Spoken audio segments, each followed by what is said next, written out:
Hello friends, here this is Deepali Mora and welcome to our educational platform. And dear friends, today's we are discussion on the topic of BPSC TRE 4 और BPSC TRE 4 में हम GK GS के point पर discuss कर रहे हैं. Okay so आज की जो अपनी सीरीज नंबर है वो सीरीज नंबर 16 है. दैट मीन्स इससे पहले हम लोगों ने ऑलरेडी 15 सीरीज हम ओवर कर चुके हैं. ओके तो आप सभी फ्रेंड्स वीडियोस की सीरीज में जा करके वहां पर आपको प्लेलिस्ट मिल जाएगी. प्लेलिस्ट मैंने क्रिएट कर दिया है, आप उसके अकॉर्डिंग वहां से अरेंज कर सकते हैं, सारे क्लासेस को अटेंड कर सकते हैं. मैंने 1 बाय 1 उसको सीक्वेंस में अरेंज कर दिया है. साथ ही साथ इंडियन नेशनल मूवमेंट जो कि भारतीय राष्ट्रीय आंदोलन आपका एक बेहद इंपॉर्टेंट पॉइंट है बीपीएससी में कहें या अदर कहीं भी किसी भी कॉम्पिटेटिव एग्जाम में. तो उसके लिए मैंने एक अलग का ही सेशन आप लोगों के लिए क्रिएट किया हुआ है. उसकी प्लेलिस्ट भी मैंने बना दी है जो कि आपको वहां पर मिल जाएगी प्लेलिस्ट वाइज सेक्शन में इंडियन नेशनल मूवमेंट के नाम से. तो उसको भी आप लोग जरूर अटेंड कर लीजिएगा. ओके सो आज की जो अपनी जो सीरीज चल रही है ना डियर फ्रेंड्स, ये PYQs एनालिसिस सीरीज है. ओके जैसे कि आपने TRE 4 के लिए पेपर के लिए तैयारी के लिए आपने कंटेंट उठाया, सिलेबस उठाया, तो आपको नहीं पता होता कि किस लेवल तक के क्वेश्चंस आते हैं. तो उसके रिगार्डिंग हमने यहाँ पे सबसे पहले कोशिश किया हुआ है कि हम आपको PYQ से स्टार्टिंग करें. PYQs आप थोड़ा सा सॉल्व करोगे, ठीक है, पढ़ोगे और सिलेबस के अकॉर्डिंग कुछ जो नए कंटेंट है वो चीजें आप पढ़ेंगे. तो PYQ से आपको यहाँ तक एनालिसिस हो जाएगा कि क्वेश्चन कितने डेप्थ में आ रहे हैं और किस लेवल तक के क्वेश्चन पूछे जा रहे हैं. तो ये आपको एक अच्छा सा आइडिया लग जाएगा. और PYQs भी एज इट इज एंड उसके जो ऑप्शंस के रिगार्डिंग जो क्वेश्चंस बनते हैं वो बनते हैं तो वो PYQs की कैटेगरी में ही आते हैं, है ना. ऐसा नहीं कि बीपीएससी ने एक बार पेपर क्वेश्चन बना दिया तो बना दिया, दोबारा वो उसमें से क्वेश्चन नहीं उठाएगा, ऐसा नहीं है. अच्छे खासे क्वेश्चंस आपके TRE में आते हैं PYQs से और उसके इर्द गिर्द मतलब जैसे जो क्वेश्चंस बना हुआ है उसके इर्द गिर्द क्वेश्चन आते हैं. तो उसके रिगार्डिंग मैंने यहाँ पे सेशन को ऑर्गेनाइज किया है. होप सो ये सेशन आपके लिए बेहद इंपॉर्टेंट होगा. सो इस रिगार्डिंग आप सभी से रिक्वेस्ट है, आप सभी फ्रेंड सेशन को अधिक से अधिक अपने दोस्तों के साथ में शेयर कर लीजिए. जो भी फ्रेंड फर्स्ट टाइम चैनल पर विजिट कर रहे हैं ना, वो सभी के सभी फ्रेंड चैनल को सब्सक्राइब कर लेंगे. ओके तो चलिए क्लास को कंटिन्यू करते हैं. सभी फ्रेंड्स लाइव आ चुके हैं एंड आप सभी फ्रेंड्स जो भी फ्रेंड्स लाइव आते जा रहे हैं वीडियोस को थम्स अप कर दीजिएगा, लाइक कर दीजिएगा. ओके चलिए नाउ क्वेश्चन नंबर 1 हम लोग यहाँ पे अटेंड करते हैं. क्वेश्चन नंबर 1 है, खुदाई खिदमतगार आंदोलन को नेतृत्व किसने दिया. खुदाई जो खिदमतगार है ये 1929 में, ठीक है. खान अब्दुल गफ्फार खान कौन है? खान अब्दुल गफ्फार खान के द्वारा इस आंदोलन का नेतृत्व किया गया. इस आंदोलन को चलाया गया किसके द्वारा? खान अब्दुल गफ्फार के द्वारा. और हाँ, इन्हें एक अन्य व्यक्ति के द्वारा सीमांत गांधी भी कहा जाता है. तो मल्टीपल टाइम ये विभिन्न प्रतियोगी परीक्षा में पूछे जाने वाले प्रश्नों में से एक है. सीमांत गांधी किसे कहा जाता है? तो खान अब्दुल गफ्फार खान को कहा जाता है. और इन्होंने खुदाई खिदमतगार आंदोलन के प्रणेता, नेतृत्वकर्ता, आंदोलनकर्ता के तौर पर ये जाने जाते हैं. कौन? खान अब्दुल गफ्फार खान. सो इस क्वेश्चन का आपका पर्टिकुलर राइट आंसर जो बनेगा ऑप्शन नंबर बी हो जाएगा. चलिए हम आगे. नाउ नेक्स्ट क्वेश्चन, जनजातीय गौरव दिवस कब से शुरू किया गया है? 15 अगस्त 2015, 26 जनवरी 2019 एंड 15 नवंबर 2021. एक से अधिक, उपयुक्त में से एक से कोई सभी नहीं. तो यहाँ पर डियर फ्रेंड्स अगर देखेंगे जनजातीय गौरव दिवस राष्ट्रपति महोदया के द्वारा उस समय, ठीक है, जो राष्ट्रपति थे तत्कालिक राष्ट्रपति के द्वारा इस आंदोलन इस दिवस को मनाए जाने की घोषणा करी गई थी. और कब की थी इन्होंने? तो इन्होंने की थी 15 नवंबर 2021 को, ठीक है. 15 नवंबर 2021 को जो है इसकी घोषणा की किसने? जनजातीय गौरव दिवस की राष्ट्रपति के द्वारा इसकी घोषणा की गई थी. नाउ अगला क्वेश्चन है, कौन सा राज्य सर्वाधिक बाजरा उत्पादित करता है? हरियाणा, राजस्थान, पंजाब, एक से अधिक, उपयुक्त में से कोई सा भी नहीं. तो कौन सा राज्य सर्वाधिक बाजरा उत्पादित करता है? बाजरा का जो किंग स्टेट है वो आप राजस्थान को कह सकते हैं, ठीक है, क्योंकि राजस्थान में पानी की कमी है और राजस्थान में बाजरा को थोड़ा सा उत्पादित करने के लिए नॉर्मल वाटर की जरूरत भी होती है. तो राजस्थान जो है किंग ऑफ बाजरा मतलब स्पाइस कहा जाता है, मतलब जो आपका है मिलेट्स ये कहा जाता है. बाजरा एक मोटे अनाज में अच्छे खासे अनाजों में से एक माना जाता है. तो ये ज्यादा इंपॉर्टेंट है आप लोगों के लिए. तो कौन सा राज्य सर्वाधिक बाजरा उत्पादित करता है? तो यहाँ पे Rajasthan is the right answer. Okay, चलते अगले क्वेश्चन पे। सेल जिसमें जीवाश्म पाए जाते हैं, अवसादी सेल, कायांतरित सेल, अग्नेय सेल, उपयुक्त में से एक से अधिक, उपयुक्त में से कोई सा भी नहीं। तो कौन से सेल हैं जिसमें जीवाश्म पाए जाते हैं? देखिएगा डियर फ्रेंड, जब भी हम जीवाश्मों को दफन करते हैं, ठीक है, या किसी कारणवश किसी आपदावश जो जीव हैं वो सेलों के नीचे दब जाते हैं, वो तो परत दर परत दर परत दर ऐसे बनाते चले जाते हैं, ठीक है। तो इन जब ये काफी समय तक अंदर दबे हुए यहाँ पे मात्रा में होते हैं तो ये सेलों का रूप धारण कर लेते हैं, और इस प्रकार से ये पाए जाने वाले जीवाश्म जो सेल होते हैं वो अवसादी सेलों की संज्ञा में काउंट करे जाते हैं, ठीक है। कौन से सेल होते हैं? जीवाश्म सेल किस में पाए जाते हैं? तो अवसादी सेलों में पाए जाते हैं। अवसादी सेलों के एक उदाहरण के तौर पर ये पाए जाते हैं या देखे जाते हैं। क्लियर है यहाँ तक के पॉइंट्स को? सो आंसर आपका ए हो जाएगा। ओके, आंसर आपका क्या हो जाएगा? Option number A. चाप झील, ओस्बो झील पाई जाती है हिम नदों में, नदी घाटियों में, रेगिस्तानों में, उपयुक्त में से एक से अधिक, उपयुक्त में से कोई सा भी नहीं। तो चाप झील जो है, ओस्बो झील जिसे कहा जाता है, वो नदी घाटियों के मध्य पाए जाते हैं, ठीक है। दो नदियां हैं अगर बह रही हैं इस तरीके से धाराओं में, ठीक है, इन नदियों के बीच में जो घाटियां प्रदेश होती हैं, जो घाटियां होती हैं, वहां पर ओस्बो झील पाए जाते हैं, ठीक है, चाप झील जिन्हें कहा जाता है। विश्व जल दिवस मनाया जाता है 22 जनवरी को, 22 फरवरी को, 22 मार्च को, उपयुक्त में से एक से अधिक, उपयुक्त में से कोई सा भी नहीं। तो विश्व जल दिवस की अगर बात की जाए तो 22 मार्च को। अगर यही हम 22 अप्रैल की बात करेंगे तो विश्व पृथ्वी दिवस, नेशनल अर्थ डे, सॉरी वर्ल्ड अर्थ डे,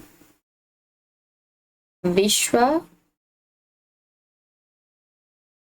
पृथ्वी दिवस, विश्व पृथ्वी दिवस के तौर पर ये मनाया जाता है। और अगर यही हम 22 मई की बात करें तो विश्व जैव विविधता दिवस,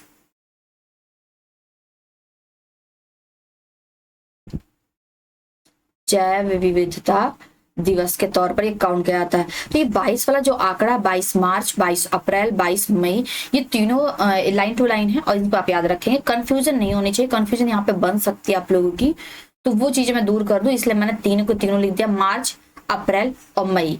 तो पृथ्वी, सॉरी जल, पृथ्वी और जैव विविधता, ये तीन के तीनों लाइन टू लाइन है। ओके, एक सींग युक्त गैंडा का गृह राज्य है गुजरात, केरल, असम, एक से अधिक, उपयुक्त में से कोई सा भी नहीं। तो एक सींग युक्त जो गेंडा है वो काजीरंगा, ठीक है,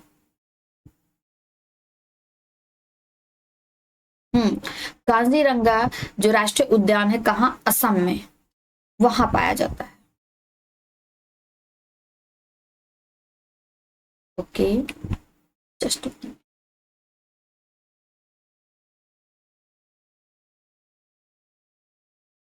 काजीरंगा राष्ट्रीय उद्यान में इसका मतलब कि गृह राज्य कहा जाता है, काजीरंगा राष्ट्रीय उद्यान। ओके, काजीरंगा राष्ट्रीय उद्यान कहा जाता है एक सींग युक्त गेंडा का गृह राज्य। सो आपका correct answer option number C हो जाएगा। ओके, चले आगे बढ़े नेक्स्ट क्वेश्चन पे। क्वेश्चन नंबर 8, बॉक्साइट का सर्वाधिक उत्पादक है, बॉक्साइट का सर्वाधिक उत्पादक है अफ्रीका, ब्राजील, ऑस्ट्रेलिया, उपयुक्त में से एक से अधिक, उपयुक्त में से कोई सा भी नहीं। तो बॉक्साइट के लिए अगर यहाँ पे देखेंगे तो अफ्रीका, ब्राजील, ऑस्ट्रेलिया, ऑस्ट्रेलिया मतलब बॉक्साइट का सर्वाधिक उत्पादक है कौन है? ऑस्ट्रेलिया राज्य जो है आपका ये है। आप इस तरीके से आपने देखा होगा इसे, ऑस्ट्रेलिया। ओके, यहाँ पर है। सुनहरा रेशा से अभिप्राय है, सुनहरा रेशा चाय, कपास, पटसन, उपयुक्त में से एक से उपयुक्त में से कोई सा भी नहीं। जब सुनहरे रेशे की बात आ जाएगी, गोल्डन थ्रेड, तो यहाँ पे आपका पटसन होगा, ठीक है, क्या हो जाएगा? पटसन। सी ऑप्शन आपका यहाँ पे करेक्ट हो जाएगा, पटसन। जनसंख्या में परिवर्तन के 3 मुख्य कारक हैं, जनसंख्या में परिवर्तन के मुख्य 3 कारक कौन कौन से हैं? जन्म, मृत्यु, विवाह, जन्म, मृत्यु एवं प्रवास, जन्म, मृत्यु एवं जीवन प्रत्याशा, उपयुक्त में से एक से अधिक, उपयुक्त में से कोई सा भी नहीं। देखा डियर फ्रेंड, जन्म और मृत्यु तो होंगे, लेकिन विवाह से जनसंख्या कैसे प्रभावित होगी?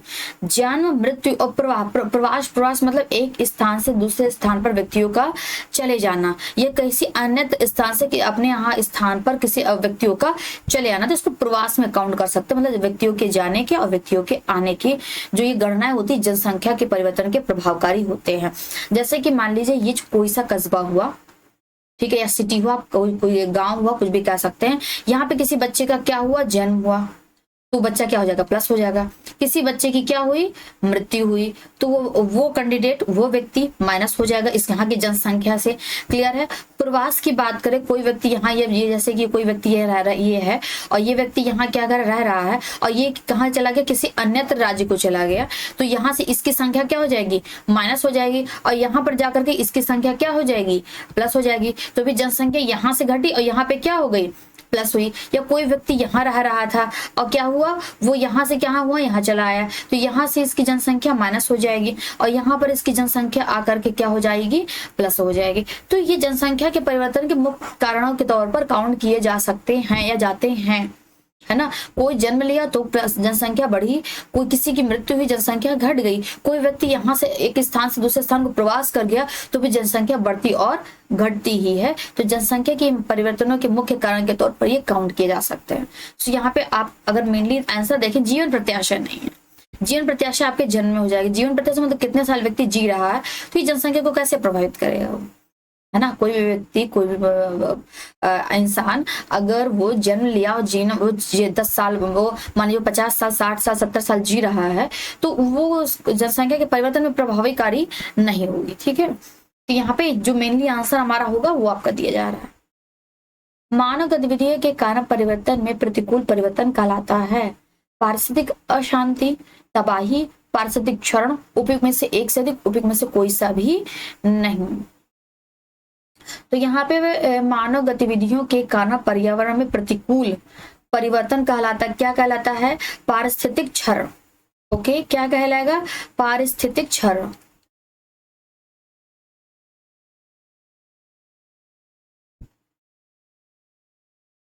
ओके, ये आपका हो जाएगा। प्रतिकूल परिवर्तन मतलब क्या हो जाएगा? उल्टा। ठीक है, पर्यावरण मानव की गतिविधियों के आधार पर पर्यावरण में जो उल्टा, ठीक है, अपोजिट डायरेक्शन में जो चेंजेस हो रहे हैं वो क्या हो रहा है? परिस्थिति का क्या कर रहा है? क्षरण कर रहा है, उसको समाप्त कर रहा है। काले फेफड़े का रोग संबंधित है, ओके, किसानों से, कोयला खनिकों से, कपड़ा उद्योग के श्रमिकों से, उपयुक्त में से एक से अधिक, उपयुक्त में से कोई से भी नहीं। तो काले फेफड़े का जो रोग है वो अब फेफड़े में काला जो रोग हो वो कोयला खदानों में काम करने वाले इंसानों में अत्यधिक पाया जाता है। क्योंकि मान लीजिए कोयले के खदान है और यहाँ पर क्या है, कोई भी इंसान काम कर रहा है तो वो व्यक्ति सांस के माध्यम से, ठीक है, सांस के माध्यम से यहाँ पे कोयला के जो इन्वायरमेंट हुआ है, कार्बनिक जो पदार्थ है वो वहाँ के इन्वायरमेंट में, पर्यावरण में अत्यधिक मात्रा में विचरण करते हैं उसके कण, और जब वो व्यक्ति सांस लेता है वो कण उन सांसों के माध्यम से उसके शरीर में प्रवेश करते हैं। इसलिए जो सीमेंट की फैक्ट्री में बात की जाए या कोयला खदानों में बात की जाए तो यहाँ पर जो काम करने वाले जो इंसान होते हैं उनमें फेफड़े से संबंधित रोग की मात्रा जो सर्वाधिक होती है, फेफड़े से संबंधित बीमारियां इनको ज्यादा ही लगती है। अगला क्वेश्चन, तेल स्लिक क्या है? तेल स्लिक, उबला हुआ तेल, ठंडा तेल, समुद्र की सतह पर तेल की पतली फिल्म, उपयुक्त में से एक से अधिक, उपयुक्त में से कोई से नहीं। तो तेल स्लिक जो है समुद्र की जो तली होती है, इस तली पर जो पतली सी, अगर मान लीजिए आपने अपने घर के आसपास जो छोटे आपके पॉन्ड होते हैं, मतलब पानी का एकत्रित करने वाला कोई एक स्थान है, वहां पर अगर पानी की 1-2 ड्रॉप अगर आप तेल की 1-2 ड्रॉप आप डाल दीजिए तो देखेंगे वो तेल एक पतली सी परत बना करके पूरे सतह पर क्या होता है? फैल जाता है। कभी आपने घर में ही टब में या बाल्टी में तेल की बूंदों को घिरते हुए देखा होगा आपने, या आपने हाथ में तेल लगाया होगा फिर उसमें आपने पानी में डुबा दिया हाथ, तो देखते होंगे वो जो तेल है वो एक पतली परत के तौर पर पूरे पानी के ऊपर स्प्रेड हो जाता है, फैल जाता है। तो वही उसी प्रकार से यहाँ पर समुद्र की सतह पर तेल की पतली जो फिल्म होती है वो तेल स्लिक होती है। ओके, सो सी ऑप्शन यहाँ पे आपका करेक्ट होने वाला है। Option number C is the right answer of this question. Okay, now next question, WWF WWF world wildlife fund का पशु चिन्ह है। Very most important question.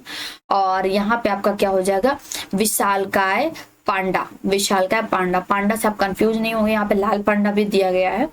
और बाघ, टाइगर, एक से अधिक उपयोग में से कोई सा भी नहीं।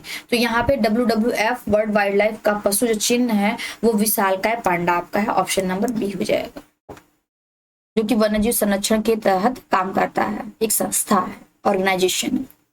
शुद्ध पानी की तुलना में अशुद्ध पानी का क्वथनांक है, समान रहता है, बढ़ जाता है, घट जाता है, उपयोग में से एक से अधिक, उपयोग में से कोई सा भी नहीं। तो शुद्ध पानी की तुलना में अशुद्ध पानी का जो क्वथनांक होता है वो क्या होता है, बढ़ जाता है। शुद्ध पानी की तुलना में अशुद्ध पानी का जो क्वथनांक है वो बढ़ जाता है। ओके, राइट आंसर आपका ऑप्शन नंबर बी हो जाएगा। ओजोन छिद्र अधिक स्पष्ट होता है भूमध्य रेखा पर, कर्क रेखा पर, मकर रेखा पर, उपयोग में से एक से अधिक, उपयोग में से कोई सा भी नहीं। तो ओजोन जो छिद्र है वो अधिक स्पष्ट होता है। तो ये तो जो आपका समताप मंडल में होता है, समताप, एक मिनट, ओके, समताप मंडल में ये होता है। ओके, तो यहाँ पे भूमध्य रेखा, कर्क रेखा, मकर, इनमें से कोई नहीं, नन ऑफ द अबव हो जाएगा डियर फ्रेंड्स। यहाँ पे इनमें से कोई सा भी नहीं होगा। साबुन एवं डिटर्जेंट स्रोत है अकार्बनिक प्रदूषण के, जैसे कि ग्लिसरॉल, पॉलीफॉस्फेट, सल्फोनेटेड हाइड्रोकार्बन, उपयोग में से एक से अधिक, उपयोग में से कोई सा भी नहीं। तो यहाँ पे साबुन और जो डिटर्जेंट है उसमें ग्लिसरॉल भी होता है एंड सल्फोनेट एंड हाइड्रोकार्बन भी होता है। तो उपयोग में से एक से अधिक आपका राइट आंसर आ जाएगा। क्लियर है? कार्बन प्रदूषण के जो पात्र है वो कहे जाते हैं। क्वेश्चन नंबर 18, ऑटोमोबाइल निकास एग्जॉस्ट का, ठीक है, जो एग्जॉस्ट लगे हुए थे घरों में, ठीक है, अंदर से दूषित हवा या गर्म हवा को बाहर निकालने के लिए, तो वो है का सबसे खतरनाक धातु प्रदूषक है पारा, कैडमियम, सीसा, उपयोग में से एक से अधिक, उपयोग में से कोई सा भी नहीं यहाँ पे। तो राइट आंसर आपका हो जाएगा सीसा। ओके, आंसर आपका यहाँ पे हो जाएगा सीसा। नेक्स्ट है, अधिक ऊंचाई पर उबलते हुए पानी में सब्जियां पकने में अधिक समय लेती हैं, क्योंकि इसका मुख्य कारण है ऊंचे स्थानों पर पानी ज्यादा तापक्रम पर उबलता है। ऊंचाई बढ़ने पर उबलते हुए पानी का तापक्रम घट जाता है। ऊंचे स्थानों पर हवा में ऑक्सीजन की मात्रा घट जाती है, उपयोग में से एक से अधिक, उपयोग में से कोई सा भी नहीं। तो यहाँ पे डियर फ्रेंड्स हो जाएगा, अधिक ऊंचाई पर उबलते हुए पानी में सब्जियां पकने में अधिक समय लेती, क्योंकि इसका मुख्य कारण क्या है, ऊंचाई बढ़ने पर उबलते हुए पानी का तापक्रम क्या हो जाता है, घट जाता है। तो यहाँ पे आपका ऑप्शन नंबर हो जाएगा बी, है ऑप्शन नंबर बी। चलें अगले क्वेश्चन पे चलें। नीचे दिए गए, अच्छा यहाँ से रीजनिंग का आंसर आपका स्टार्ट हो जाता है। चलिए क्वेश्चन को तो सॉल्व ही कर लेंगे। इसको एक सार्थक व्यवस्थित क्रम में हमें अरेंज करना है, दंड, पुलिस, अपराध, न्याय एंड निर्णय। ओके, तो सबसे पहले क्या होगा, तो डियर फ्रेंड्स सबसे पहले तो अपराध होगा, सबसे पहले अपराध होगा। किसी भी अपराध के अपराध होगा, अपराध पर किसको बुलाएंगे हम, पुलिस को बुलाएंगे। ओके, पुलिस आएगी तो पुलिस क्या करेगी, न्याय करेगी, न्याय करेगी, न्याय करने के बाद, न्याय करने के जो परिणाम होगा उस पर क्या होगा, निर्णय निकलेगा कि क्या करना है, और उसके बाद उसको क्या किया जाएगा, दंड दिया जाएगा। 3 2 4 3 2 4 एंड 5 1 आपका सी ऑप्शन करेक्ट हो जाएगा। ओके, तो नाउ डियर फ्रेंड्स ये था का आपका क्वेश्चन। ओके, सॉरी, ये था आपका आज का क्वेश्चन कैसा लगा हमें कमेंट करके जरूर बताइएगा। एंड डियर फ्रेंड्स, आप सभी से रिक्वेस्ट, वीडियोस को लाइक करना, कमेंट करना एंड इस तरीके अपने दोस्तों के साथ में शेयर करना बिल्कुल भी नहीं भूलेंगे। जो भी फ्रेंड फर्स्ट टाइम चैनल का विजिट कर रहा है मेरे चैनल पे, तो आप सभी फ्रेंड्स से रिक्वेस्ट है कि आप सभी फ्रेंड मेरे चैनल को सब्सक्राइब जरूर कर लीजिएगा। ओके, सब्सक्राइब कर लेंगे तो आगे की जो भी नोटिफिकेशन होगी क्लास के रिगार्डिंग एनी अदर, वो चीजें आपको मिल जाएंगी। Indian national movement and polity की भी क्लासेस आपकी चल रही हैं, जिसमें हम आर्टिकल के अकॉर्डिंग हम क्लास को डिस्कस कर रहे हैं। तो उस आर्टिकल के अकॉर्डिंग आप सारे क्लासेस को अटेंड करिए। अभी तक हमने उपराष्ट्रपति तक, जो वाइस प्रेसिडेंट है, वहां तक आर्टिकल को हम कवर कर चुके हैं। इसके आगे के आर्टिकल आपको नेक्स्ट क्लासेस में मिल जाएंगे। तो आप सभी फ्रेंड्स हमारे साथ जुड़े रहें और कंटिन्यू तैयारी करते रहें। जो भी डाउट हो, जो भी इश्यूज हो, हमें कमेंट करके जरूर बताएं। Okay, and Telegram and WhatsApp group जरूर ज्वाइन कर लीजिए, क्योंकि क्लास के रिगार्डिंग एंड अदर जो भी आपके करंट अफेयर्स के जो न्यूज होते हैं, पीडीएफ जो होती है, वो सारी चीजें हम टेलीग्राम एंड व्हाट्सएप ग्रुप पे, फेसबुक पेज पे भी प्रोवाइड कराते हैं। तो आप लोग हमें ज्वाइन कर लीजिए। मिलते हैं नेक्स्ट सेशन में। Thank you so much. Have a nice day.